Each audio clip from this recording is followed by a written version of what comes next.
Okay, so this is the mess so far.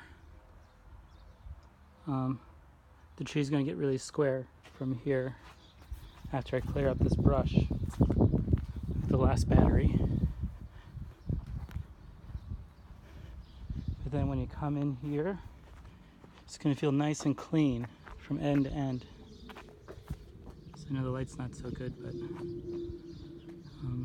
yeah, the top's going to come down a little bit. It's going to be a little organized. So we'll see what that is. So here's the tree, almost finished.